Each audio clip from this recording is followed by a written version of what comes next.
February 19, 1942. With the stroke of a pen, President Franklin Delano Roosevelt signed Executive Order 9066. In that moment, being Japanese became a crime in America, and 120,000 people, most of them American citizens, were about to lose everything. Imagine this. You wake up one morning and there's a notice posted on your street corner. You have 7 days. 7 days to sell your home, your business, everything you built. 7 days before you're forced onto a train to God knows where. That was the reality for Japanese Americans living on the West Coast. Families were given numbered tags like luggage. Children clutched their parents' hands as soldiers with rifles watched them board buses. They didn't know where they were going. They didn't know when or if they'd return. Neighbors who'd lived next door for decades suddenly wouldn't make eye contact. Some bought their Japanese neighbors' possessions for pennies on the dollar. Others simply took what they wanted after they were gone. They called them relocation centers. But let's be clear about what they were. Prison camps. 10 of them, scattered across some of the most desolate locations in America. The middle of the California desert, the swamps of Arkansas, the frozen plains of Wyoming, Manzanar, Tule Lake, Heart Mountain, Poston. Names that should be seared into our national memory the same way Auschwitz is. Families lived in cramped barracks with thin walls and no privacy. Entire families sharing single rooms.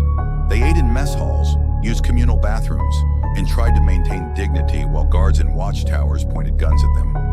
In the summer, temperatures inside the barracks hit 120 degrees. In the winter, snow blew through the cracks in the walls. And surrounding everything, barbed wire fences and searchlights that swept across the camps all night long. But here's what makes this even more devastating. 2/3 of the people imprisoned were American citizens, born in America, raised in America. Their only crime was their ancestry.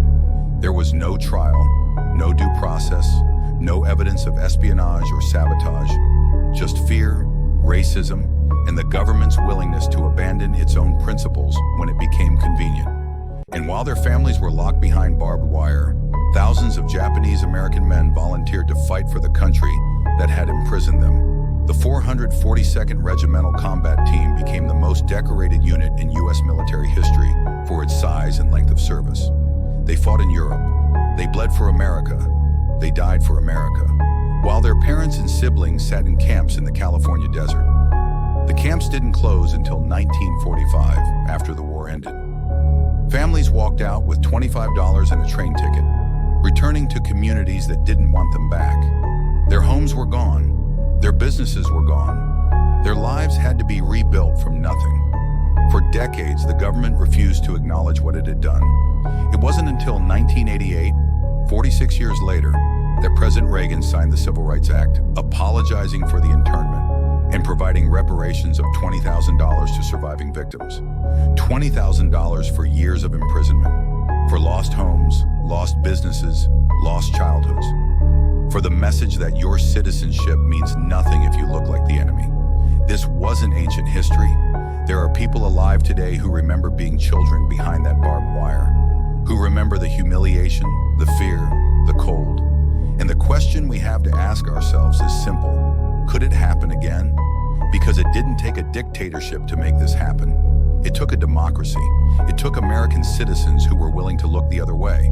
And it took a government that chose security theater over constitutional rights. We say never again, but never again requires us to remember, to teach this history, to recognize the warning signs when fear starts to override our principles. Because the internment camps are a reminder that freedom is fragile and that sometimes the greatest threat to liberty comes from within.